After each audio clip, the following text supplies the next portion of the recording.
La presentación va a ser muy breve, no es por los merecimientos de los ponentes, sino por las necesidades del tiempo. La profesora Zama, que es profesora en la Universidad de Zaragoza, eh, ella me corregirá, pero yo creo que su acceso a Pardo Bazán viene fundamentalmente a partir de su eh, magna obra sobre el cuento en la prensa del siglo XIX. Pocas personas han trabajado tanto y también sobre eso. Y evidentemente, si alguien trabaja sobre los cuentos en la prensa, se encuentra, quiera que no, con Emilia Pardo Bazán, que probablemente sea quien más cuentos publicó en la prensa.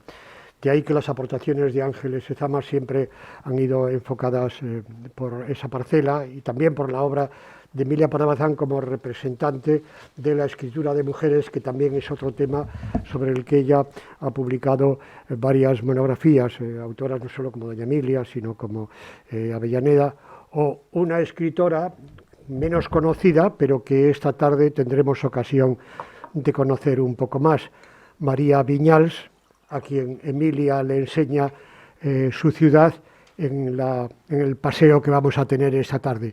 Y si alguien aquí sabe de María Viñals, creo que es Ángeles Ezama, que ha estudiado la obra de esa autora. Bien, no de María Viñals, sino de Emilia Pardo Bazán y de dos cuentos suyos que plantean interesantes problemas en cuanto a sus fuentes, va a hablar nuestra compañera y amiga Ángeles Ezama Gil. Adelante. Muchas gracias, José Manuel. Bueno, agradezco la ocasión de estar aquí y bueno, la ocasión de volver sobre los cuentos, porque realmente es una parcela de mi investigación que yo tenía bastante lejana y en años recientes como que me he visto impulsada a volver a ello, primero por la solicitud que me hizo nuestra querida María Ángeles Ayala para colaborar en un número de los anales de la Universidad de Alicante sobre los cuentos de Fernán Flor, y ahora recientemente, pues con motivo de estos dos congresos pardobazanianos, pues realmente, bueno, por razones que se me escapan, he vuelto a esta parcela de la obra de Pardo Bazán. Bueno, quizás la razón fundamental sea que creo que es todavía la parcela más desatendida de su producción, porque excepto pues trabajos sueltos, cuentos exentos y la gran obra, por supuesto, de nuestra también querida y desaparecida Ángeles Quesada sobre los cuentos de amor y desamor de Pardo Bazán, pues realmente trabajos de conjunto sobre la cuentística de Pardo Bazán se han hecho pocos, ¿no? O trabajos incluso in situ en los propios periódicos, ¿no? Que con el acompañamiento de las ilustraciones y esa interpretación de las ilustraciones, creo que ahí se ha recalado poco. Entonces, en realidad, quiero hablar sobre... inicialmente quería hablar sobre dos cuentos, pero en realidad me han salido enganchados como las cerezas, como decía Valera en una carta a Esteban Calderón, me ha salido otro cuento, ¿no? Bien, entonces, bueno, en realidad voy a hablar sobre Agravante, El Templo y La Hierba Milagrosa. Bien, Agravante y El Templo son dos cuentos chinos, ¿vale? Que yo sepa, Pardo Bazán no publicó ningún cuento chino más. Si hay alguno más por ahí, bueno, pues me encantaría descubrirlo, pero creo que no hay ninguno más. Agravante se publicó en El Liberal el 30 de agosto de 1892 y El Templo en el Almanaque del Imparcial para 1901. Ambos se publican durante el mandato de la última emperatriz china, Cixi, o Zhu-Xi, que bueno, estos nombres chinos se escriben de maneras muy variopintas, que gobernó el país entre 1861 y 1911. Fue un gobierno despótico, a menudo a esta mujer se la tildó de usurpadora, y el segundo de estos relatos, El Templo, coincide en el tiempo con la revuelta de los Boxers, entre 1900 y 1901, que tan nefasta fue para la última dinastía china, a la que da cierre precisamente esta emperatriz Cixi. Ambos relatos comparten una misma base histórica, se refieren a personajes célebres de la historia de China, más o menos legendarios, porque en estas historias chinas hay mucho de legendario. En Agravante es el filósofo del siglo IV a.C., Zhuangzi, discípulo de Lao Tse, sobre el que se conocen muy pocos datos. Y El Templo, como ha señalado Xi Wenning, que es autora de una tesis doctoral leída en 2014 y dirigida por Montserrat Amores, sobre bueno, digamos, la imagen de China en la prensa española. El Templo es una versión libre de la biografía de la primera emperatriz en la historia de China, la emperatriz Wu Zetian, cuyo nombre puede escribirse Ouche, Uheu, Tse, Tiangong, Uehue, en fin, ya me pierdo, ¿no? Ya, bueno, que interrumpe durante más de una década la dinastía Tang para establecer su propia dinastía, es decir, fue una mujer que reinó, para lo cual hizo lo que hizo falta, ¿no? También tienen en común una finalidad didáctica, Agravante y el templo. Agravante denuncia la doblez femenina.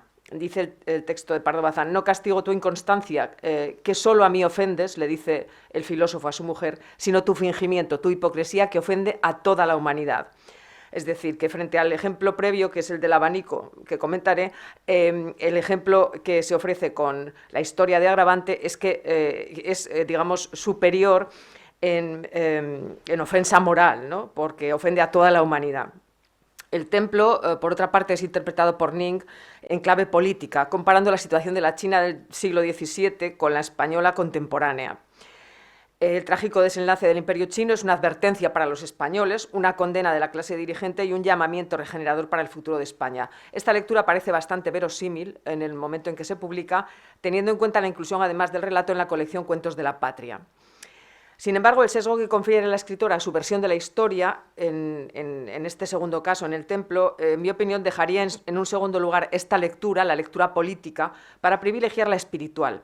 La emperatriz es estrangulada en castigo de haber concebido un amor diferente de otros amores y de haber, a impulsos de ese extraño sentimiento, elevado en su corazón un templo muy alto al cielo y a la luz. Y es que, bueno, ya veremos cómo Pardo Bazán le da la vuelta a este cuento y realmente cuenta algo muy distinto de lo que cuentan las fuentes históricas. El modo de contar es muy parecido en ambos cuentos. Agravante es una versión bastante fiel del texto francés de Abel de Rémusat, la matrone du Pays des Huns, al que me referiré también, y la escritura lo que hace es resumir este relato. El de Rémusat lo pone en boca de un narrador omnisciente y apenas hay concesiones al estilo directo. Lo que hace es un resumen sumario, ¿no? El estilo es desenfadado, lúdico, con bastantes coloquialismos, algunos lugares comunes y algunos diminutivos irónicos. Bueno, da la impresión de que más que poner cuidado en la escritura del relato, que parece pues como un poco de andar por casa, ¿no? La escritora quizás trata de contribuir a la moda de lo oriental. Precisamente China, por cuestiones políticas, está muy de moda en los años finales del siglo. La guerra chino-japonesa y luego la guerra de los boxers, pues son acontecimientos políticos de actualidad que aparecen a menudo en la prensa. Se habla incluso de un gusto literario, dice que navega hoy por el mar amarillo, en fin, que es decir, que es una especie de moda, ¿no? No situable en el mismo nivel que la moda japonesa, que parece una moda como más exquisita y más digna de ser tomada en serio, sino que a menudo, bueno, esta moda de lo chino suele caer en lo lúdico, en lo humorístico, en fin, en la parodia, etcétera. Bien, si Agravante es una versión bastante fiel, como decía, del texto de Rémusat, el templo es una relación muy resumida de un capítulo de un libro histórico, la obra del jesuita Padre Amiot, Mémoire concernant l'histoire, les sciences, les arts, les mœurs, les usages, etc., des Chinois, que se cita al final del cuento. El narrador y el estilo son muy parecidos a los de Agravante, al igual que, bueno, los elementos de ambientación chinesca que acompañan al relato.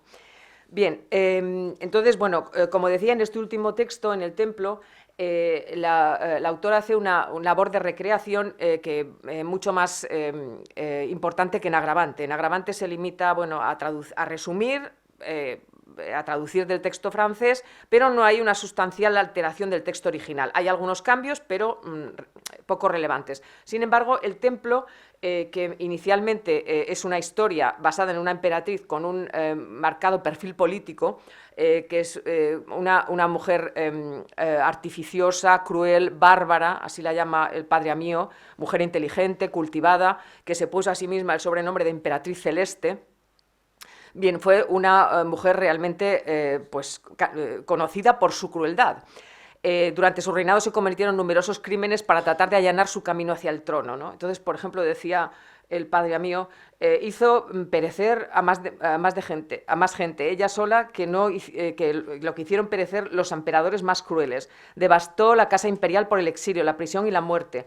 Hizo pues racias horribles a todos los cuerpos del Estado, y los tristes restos de la mansión imperial, estos que todos los cuerpos mutilados del Estado le sirvieron, con un sí, a los cuerpos mutilados del Estado le sirvieron con un celo que no se explica uno, ¿no? Los príncipes cuidaron de sus intereses, los tribunales respetaron sus órdenes, los hicieron ejecutar con rigor, los guerreros ganaron batallas, etcétera. Dice entonces, me parece que por el contraste extraño entre estos dos extremos, haría falta que esta princesa hubiera gozado de un espíritu superior a un político de los más profundos, que tuviera una valentía por encima de su sexo para emprender y un coraje a toda prueba para ejecutar, que aliase en su persona cualidades incompatibles para servirse a propósito de las unas o las otras, según que ellas fueran necesarias para llegar a conseguir sus fines. Bien, entonces realmente fue una mujer de armas tomar, esta señora que fue una revista, porque en realidad entró en la corte como amante de un rey y consiguió estar al lado del sucesor de este rey, al que en algún momento se dice que envenenó, y luego a partir de aquí todo fueron ejecuciones, cargarse a todo aquel que se pusiera por delante. Entonces lo que es esta historia política, que es la que cuenta Amío, se convierte en una historia que, bueno, en parte en Emilia Pardo Bazán también está esta parte política, pero sobre todo en una historia de amor. Es decir, la emperatriz esta se convierte en amante, o bueno, se enamora de un bonzo, un bonzo que sí que está en el texto original, pero simplemente se dice que el bonzo era un hombre de confianza. Dice el padre Amío, por los datos conocidos no se puede concluir que el bonzo fuera su amante. Sin embargo, de Emilia Pardo Bazán lo transforma en una historia de amor, ¿no? En fin, también el bonzo le sugiere elevar dos templos, uno a la luz y otro al cielo, y esto está en el original, pero es por decisión de la propia emperatriz y no a petición del bonzo. Bien, finalmente el bonzo le dice que bien, bueno, una vez que están construidos los templos, los incendia y le dice que ahora tiene que construir un templo dentro de ella, a la luz y al cielo, ¿no? Es decir, bueno, pues habla de un crecimiento espiritual hacia adentro. Nunca se dice en el texto que mantuvieran una relación amorosa, sino que ella estaba enamorada de él. Finalmente, ella pues es estrangulada por aquellas personas a las que ha perjudicado y muere pues precisamente por esta aspiración espiritual, ¿no? En la que se ven, pues, en fin, más que notas de la religión budista, en la que es el ambiente en el que se mueve la emperatriz Wu, resuenan incluso ecos de espiritualidad cristiana, creo. Bien, entonces, bueno, la historia de la emperatriz Wu tampoco termina como lo dice el cuento de Emilia Pardo Bazán. Se retiró a uno de sus palacios destinados a las mujeres y murió con cerca de 82 años. Aquí muere asesinada. Entonces, hay una dosis de inventiva considerable. Y, bueno, el texto se aleja bastante de la versión que ofrece el padre Amío. Bien, son dos cuentos chinos, pero estos cuentos chinos como que la autora pone menos cuidado en lo que es la redacción del relato, que luego, como por ejemplo veremos en La hierba milagrosa, que es un cuento muy elaborado artísticamente. Bien, si Agravante y el templo se dan la mano por esta circunstancia de ser dos cuentos chinos, Agravante y La hierba milagrosa son un tándem de origen folclórico. Bien, Agravante está basado en un personaje histórico, pero la anécdota que cuenta Emilia Pardo Bazán forma parte de una de las leyendas, vivencias de este filósofo y de su esposa. Bien, tanto Agravante como La hierba milagrosa se publicaron en El Liberal, La hierba milagrosa el 24 de octubre del año 92, y luego ambos fueron publicados en un Nuevo Teatro Crítico y pasaron a integrar la colección de cuentos nuevos, con muy escasas variantes. Bien, ambos son cuentos didácticos, Agravante y La hierba milagrosa, claramente. Si bien Agravante presenta un tono lúdico, de divertimento, en tanto que La hierba milagrosa es un texto de carácter lírico, muy claramente. Es un ejemplo que ilustra sobre la virtud de la castidad. Y los dos finalizan de modo truculento, con estos finales que le gustan tanto a doña Emilia. Lo mismo el templo, con el estrangulamiento de la emperatriz, que Agravante, cuando el filósofo dice le partió la sien a su esposa, ¿no? O La hierba milagrosa, cuando el soldado segó el cuello de cisne de Albaflor. Bien, el gusto de doña Emilia por el folclore, que ha sido trabajado por Sotelo, por Saurín, es manifiesto, ¿no? Y en este sentido hay que recordar el conocido prefacio a Cuentos de Amor, cuando decía Pardo Bazán: ambos procedimientos son a mi entender igualmente lícitos, como lo es el refundir asuntos ya tratados o el buscarlos en la tradición y la sabiduría popular o folclore. No hay género más amplio y libre que el cuento, no hay, entre los más insignes, cuentista algo fecundo que no explote todas las canteras y filones, empezando por el de su propia fantasía y siguiendo por los variadísimos que le ofrecen las literaturas antiguas y modernas, escritas y orales. Bien, el estilo personal sería lo único que diferenciaría las diversas versiones de un mismo cuento popular, ¿no? Como afirmará también en una crónica posteriormente de la vida contemporánea e incluso en su artículo sobre Tolstoy. Lo cierto es que esta cuestión de las fuentes aparece en la prensa al hilo de la polémica periodística suscitada por la publicación de Agravante. Bien, las polémicas en el siglo XIX no son tan intensas ni tan duras como en el siglo XVIII, pero obviamente existen, ¿no? Y, bueno, pues a propósito de Agravante, nada más publicarse el cuento, en la Unión Católica sale al paso Fray Juan de Miguel, que en realidad es Juan Fraile Migueles, que no era ni fraile ni nada, que le dirige una carta abierta y la acusa de plagio, directamente la acusa de plagio del cuento de Voltaire, Zadig, ¿no? Bien, esta acusación de plagio la repite luego algún otro periodista, y la autora se defiende en la carta que dirige al director del Liberal, Miguel Moya, y que coloca al frente de su relato La hierba milagrosa. Afirma que, bueno, que la fuente de Agravante ya la indicó al comienzo del propio cuento, al referirse a las hojas de papel de arroz donde se conserva la dama del abanico blanco recreada por Anatole France y publicada en el Liberal. Bien, es verdad que no cita explícitamente al autor de la fuente. Y en la carta incluida en La hierba milagrosa revela que dicha fuente son los cuentos chinos, les contes chinois, recogidos por los misioneros y coleccionados por Abel de Rémusat en francés. Añade que también puede encontrarse en el Gran Diccionario Universal de Larousse. Si uno mira esta entrada, se dice que se habla de los cuentos chinos de Rémusat y se dice que la novela más interesante de la colección es la Matrone de Fès. Bueno, Pardo Bazán sigue la letra del texto del Larousse, en el comentario que hace ahí en esa carta. Bien, y a este relato, por ejemplo, dice el Larousse, es dramático y sentencioso entre los chinos, mientras que en otras naciones ha tomado una forma ligera y burlesca o humorística. Bien, es decir, que es un cuento susceptible de tener diversos tratamientos, ¿no? De estas laboriosas investigaciones, concluye Pardo Bazán, se desprende que el cuento es tan de Voltaire como mío, no siendo de nadie en particular. Estamos hablando de literatura popular o folclore, ¿no? Y estoy cierta de que mi versión se diferencia bastante de las demás. Bien, entonces aparece el cuento en diversos lugares y en diversos autores, ¿no? Bien, bueno, luego, pues, a propósito del reto, a propósito de la hierba milagrosa, bueno, aprovecha Pardo Bazán esta polémica con Agravante para decir, a ver, lanzar un reto, decir, a ver, ¿quién es capaz de adivinar la fuente de la hierba milagrosa, ¿vale? Y en ese reto excluye a Menéndez Pelayo, en fin. Finalmente, el que lo adivina, o por lo menos proporciona la fuente, es Narciso Amorós y Vázquez de Figueroa, es decir, hermano del escritor Juan Bautista Amorós Silverio Lanza, que había escrito una colección de cuentos y entre ellos uno que básicamente cuenta lo mismo que La hierba milagrosa. Pero hay otras fuentes, ¿no? La polémica siguió y el último texto que conozco de ella es del 4 de noviembre y, como no, lo firma Clarín. Es un texto que yo, la verdad, no conocía, es uno de esos textos satíricos a los que Clarín nos tiene tan acostumbrados, unas instantáneas que yo he localizado en el Diario de Burgos y no sé si se ha publicado en algún otro medio, el 4 de noviembre del 92, ¿no? Y que empieza así, con estas lindezas. La señora Pardo Bazán escribió un cuento propio que no era propio, que era ajeno. Un periódico la dijo que aquello era de Voltaire y la señora Pardo Bazán replicó que ni de Voltaire ni de ella, pues ya había indicado al contar el cuento que no era suyo, era chino. Para hacer desatinos no hay como los gallegos y los chinos. Dice una moraleja popular y algo clandestina, aunque parezca paradoja, pero aquí no viene bien, aunque doña Emilia es gallega y el cuento chino, porque no se trata de desatinos. De modo que habrá que decir, para hacer cuentos finos, júntense las gallegas y los chinos. Bien, con esto acaba un poco la polémica, ¿no?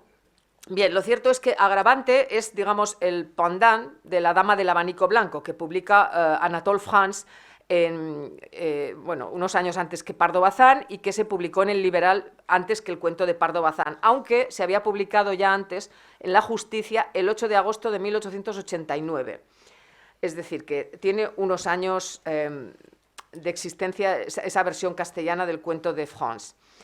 El enlace con el cuento de France es explícito. En el principio de Agravante se resume la historia de la dama del abanico, que, bueno, que le da con el abanico encima de la tumba del marido para que se seque cuanto antes y así poder volver a casarse, ¿no? Bien, entonces, en el texto de Rémusat, estas dos anécdotas están ligadas, van una detrás de la otra. Primero viene la dama del abanico blanco y luego viene la historia de Agravante, que es del filósofo que pone a prueba a su mujer, cosa que no dice el texto original, pero sí lo dice Pardo Bazán, la pone a prueba para ver si le es fiel. Y comprueba, después del funeral y todo aquello, pues que no le es fiel, sino que enseguida aprovecha para casarse con un discípulo del filósofo. Entonces, bueno, cuando el discípulo del filósofo dice que está muy enfermo y que necesita que le apliquen en su herida, en su cuerpo, los sesos de un difunto, ella, ni corta ni perezosa, se va con un hacha dispuesta a abrir el ataúd del marido y a abrirle la cabeza para quitarle los sesos, claro.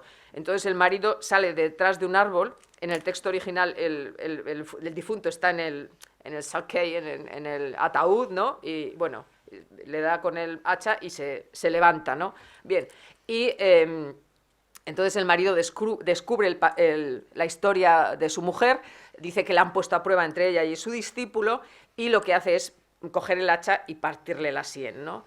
Bien, lo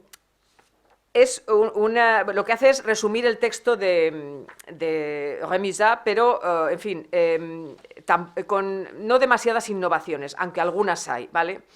No voy a entrar ahora en ellos, ¿no? Sobre todo, el asunto es que en el texto de Rémusat pues hay bastante diálogo, hay también partes en verso, y aquí está todo narrado en prosa y es muchísimo más breve. También cambia el centro de interés, ¿no? Porque de lo que se trata es de demostrar una hipótesis de carácter moral.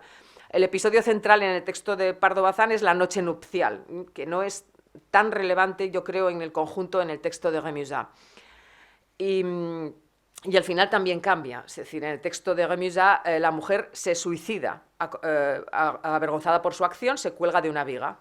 Pardo Bazán hace que sea el marido el que le dé muerte, o sea, que asesina a su esposa, ¿no? Ambos son textos moralistas, Agravante y bueno, en su versión española y francesa, pero el chino insiste en la inconstancia de la mujer en el amor, y Pardo Bazán en la hipocresía y la falsedad, que le parece un pecado mucho más grave, ¿no? Bien, Agravante es un cuento de origen folclórico. Se ha vinculado a menudo al conocido tipo 1510 de los de Arne Thompson, al conocido tipo no, este es de Thompson, sin más, sí. No, es de Arne Thompson, sí, bien, vale, estaba yo confundida, bien. Se ha vinculado a este tipo 1510, que es el de la matrona de Éfeso. Pero también a otros tipos, ¿no? Amores, por ejemplo, Montserrat Amores lo vincula al 1350, que es el de la esposa cariñosa, en el que el marido finge la muerte y la esposa le encuentra un sustituto. Entonces Amores lo incluye en este segundo tipo en su catálogo de cuentos folclóricos reelaborados, ¿no? Pero se pueden distinguir dentro de ellos pues, muchos motivos, ¿no? De los del catálogo de Thompson clásico. Bien, se puede añadir incluso algún motivo más, ¿no? Hay un estudio muy temprano no me acuerdo el nombre, de Spinoza, de 1934, donde repasa un poco las diversas versiones de este tipo, y distingue tres versiones. Una es la de Petronio en el Satiricón, que es precisamente la matrona de Éfeso. Luego hay un tipo medieval que conlleva la mutilación del cuerpo del difunto, y el tipo chino, y cree que las versiones chinas son las más antiguas. Bien, esas versiones chinas las conoce Pardo Bazán a través de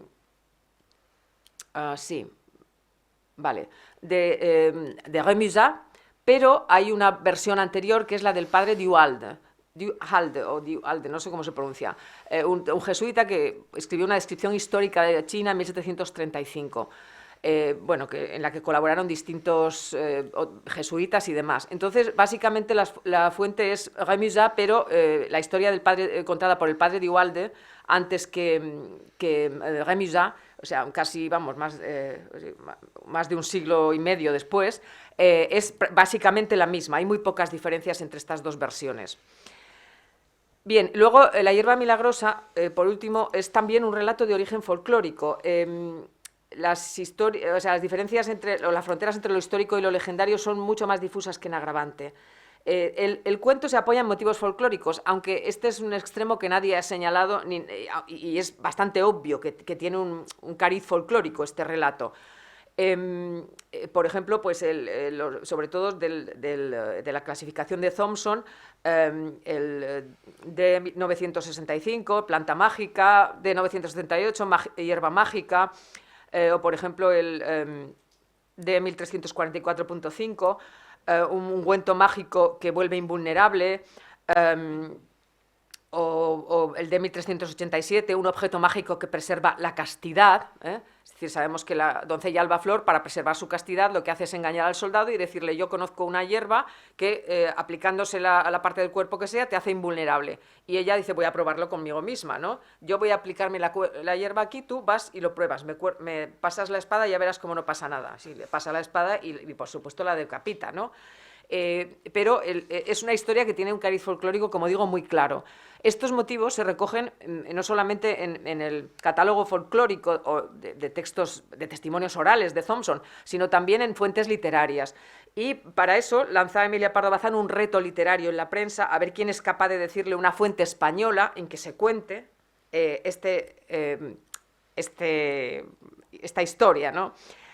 Entonces, Narciso Amorós precisa una fuente, que es el padre Fray Juan Laguna, con un texto del siglo XVIII, casos raros de vicios y virtudes para escarmiento de pecadores y ejemplo de virtuosos, donde esta historia se atribuye a Santa Eufrasia de Nicomedia, cuyo remedio para la invulnerabilidad es un gran medicamento. Entonces, lo que cambia es el nombre de la Virgen y el remedio que se aplica.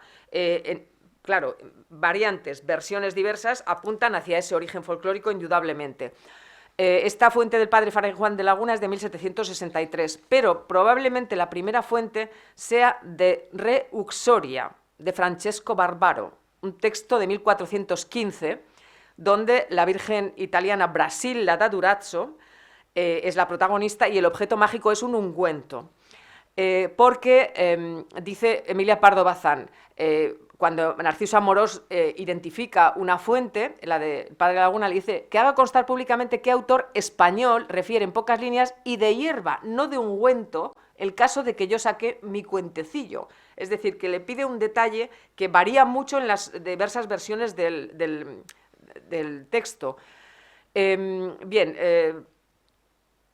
Vale, desde luego la historia tiene diversas variantes, dice Amorós. Entre estos 300 escritores, dice, hay unos que prefirieron restregar el pescuezo de la víctima con una hierba, mientras otros se la restregaron con un ungüento, que estos la pinten rubia y aquellos morena, que por los de acá se le cuelgue el milagro a Eufrasia, virgen nicomediense, mientras yo llevo el episodio al saco de Roma y otros se lo pueden aplicar a Santa Dula, cosas son que no influyen en la esencia de la cuestión. Entonces, bueno, en distintas fuentes históricas, pues el nombre suele ser el de Santa Eufrasia, pero el objeto mágico puede ser la cera ablandada, un aceite milagroso, un cocimiento de hierbas, en fin, hay diversas variantes, ¿no? ¿Cuál es la fuente por la que pregunta Pardo Bazán? Ella lo declara luego, es la de Luis Vives.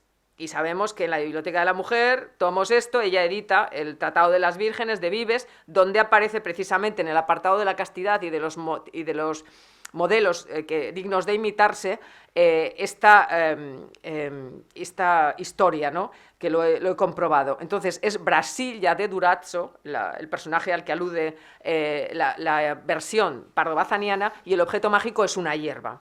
Entonces, sigue bastante de cerca a Vives, aunque Vives llama a tal Brasilla, le pone el nombre de Drusila, que no sé si es el mismo nombre. Bueno, El caso es que con todo esto es difícil, digamos, indicar hacia una única fuente. En el folclore es lo que hay, ¿no? Si realmente, y acusar de plagio por estas cuestiones parece un poco banal y, bueno, bastante intrascendente, ¿no?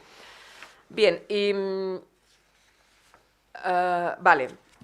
Bueno, por último, simplemente quería hacer una nota sobre la hierba milagrosa, que es un texto bastante interesante desde el punto de vista de la prosa artística. Aunque son cuestiones estas que ya ha estudiado sobradamente Yolanda Latorre en su Musas Trágicas, excelente monografía sobre el particular, lo cierto es que es un texto, a diferencia de Agravante y el Templo, este es un texto eminentemente descriptivista y de tono modernista. Un cuadro exquisito que podría relacionarse con la pintura prerrafaelita, en su hermanamiento de arte y religión, en su espiritualismo pictórico.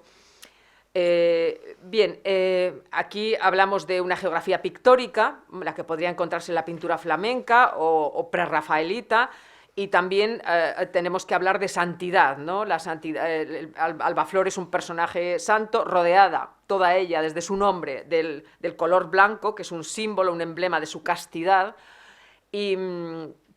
y además con ese detalle final de la cabeza cortada. Ambos detalles, sobre todo esta historia de la cabeza cortada, me recuerdan bastante a la historia de Catalina de Alejandría en Dulce Dueño. Creo que son ejemplos parangonables, ¿no? Realmente, incluso la blancura císnea, ¿no?, de la que se habla de los personajes, creo que tienen bastante que ver. Entonces, para terminar, tengo que sintetizar un poco lo esencial de lo comentado hasta aquí. A ver si encuentro la hoja, que no sé de fin dónde la he puesto, pero yo tenía una hoja donde tenía puestas estas conclusiones en breve, así. En fin, doña Emilia en estos tres relatos se nutre de diversas fuentes, pero en el caso de los dos primeros cuentos, Agravante y el Templo, son fuentes históricas, aunque con mucho de legendarias, probablemente. Por otra parte, el folclore está presente, es clarísimo, en Agravante y en la hierba milagrosa. Fundamentalmente se apoya bueno, en fuentes francesas y también en alguna fuente española. Bien, en los dos primeros cuentos tenemos el resumen frente al descriptivismo de la hierba milagrosa. Las fuentes chinas son representativas de las dos primeras fuentes y las fuentes occidentales cristianas, básicamente de la hierba milagrosa. Aunque hay el estudio clásico de Pío Ragna, sí, sobre el Orlando Furioso de Ariosto, revela que hay también incluso algunos historiadores orientales en los que aparece también el tema de la hierba milagrosa. Lo que tienen en común todas ellas es el didactismo y el final truculento. Todas buscan aleccionar, pero de distintas maneras. Y desde luego la creatividad de la autora es mucho mayor en la hierba milagrosa, en la creatividad, pues, no tanto en el tema, sino desde el punto de vista estilístico. Mientras que en los cuentos chinos la creatividad es más acusada en el Templo y no tanto en Agravante, en que se limita a resumir su fuente, ¿no? Entonces, bueno, parecen cuentos, como digo, un poco descuidados, ¿no? Incluso Agravante y el Templo. Pero, bueno, pues lo que hace es, sobre todo, resumir sus fuentes, con mayor o menor fortuna y con mayor o menor dosis de creatividad, ¿vale? Bueno, y aquí lo dejo, que esto, claro, yo entiendo que es un poco pesado porque las referencias son muchas, ¿no? Y sobre todo si me pongo a enumerar todos los tipos folclóricos, los motivos, etcétera. Pero es que no es una única fuente. Entonces, bien, bueno, que esa es mi aportación al análisis de estos relatos, ¿vale? Ya acabo.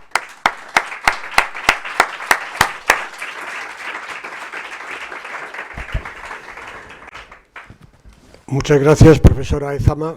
En fin, creo que tenemos algunos minutos por si hay preguntas o observaciones que alguien quiera formular a propósito de la ponencia de la profesora Ezama.